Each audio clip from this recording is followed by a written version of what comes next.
Mike and Sarah each saved their first $10,000 in life. Mike spent an entire night scrolling through Reddit. Fired up, he said. I'm going to trade stocks myself.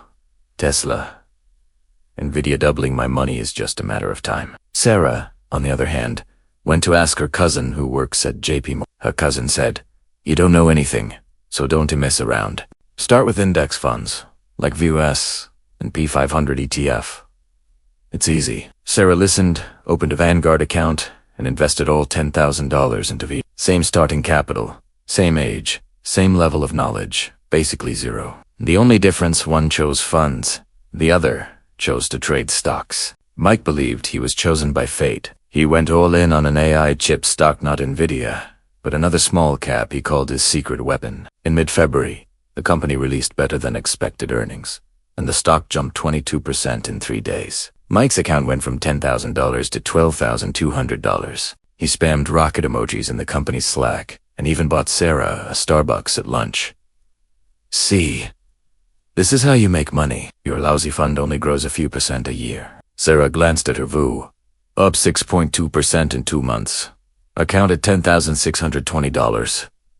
She smiled, said nothing, and kept eating her salad. At this point, almost everyone watching would think Mike had won. Short-term returns?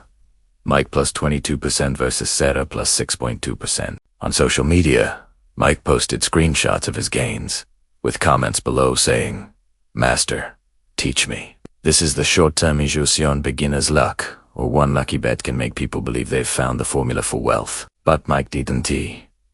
No, he was about to pay his first tuition. Right after Easter, his small-cap AI stock was exposed for having lower than expected orders. The stock crashed 30% in a week. Mike panicked and sold at the bottom. His $12,200 turned into $8,500. Unwilling to accept the loss, he saw people on Reddit hyping a biotech stock, saying FDA approval is imminent, so he went all in again. The FDA delayed approval, and the stock dropped another 18%. By the 4th of July barbecue, Mike's account was down to $7,200. At the same time, Sarah's VU went through a small market pullback, but only dropped 3%, leaving her with $10,300. Even though Mike used commission-free Robinhood, the Badask spread costs about 0.1% per trade. Over 12 trades in 2 months. That added up to about 0.5%.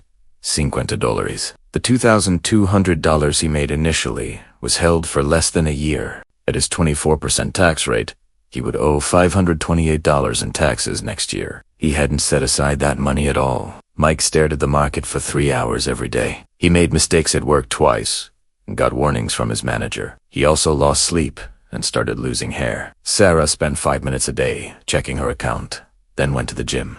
In his rush to recover quickly, Mike sold stocks he could have held long-term. Sarah did nothing. She just continued investing 10% of her salary into VOO every month. By Halloween, October 31st, Mike's account had dropped to $6,800. Sarah's VU had rebounded to $11,200. Midterm result, the fund had quietly overtaken him. At Thanksgiving dinner, Mike's uncle asked, "How much did you make in the stock market this year?" Mike lowered his head, cutting his turkey, and muttered, "Still learning." Sarah chatted happily with her cousin. "I didn't do anything, just kept investing in VOO.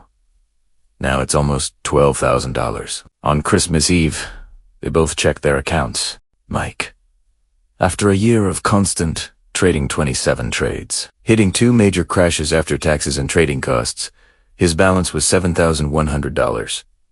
Net loss, 29%. Sarah VU rose 23.6% for the year, plus her monthly $200 contributions. Final balance, $13,100. Net gain, 31%. On top of that, Sarah learned some financial basics. She put $5,000 in emergency funds into Goldman Sachs, Marcus High Yield Savings 4.2% annual, earning $210 in interest. Mike, on the other hand, had put his emergency funds into stocks. When his car broke down, he didn't have cash to fix it and had to use a credit card with interest. At this point, you might think, so I should never touch stocks. Not necessarily.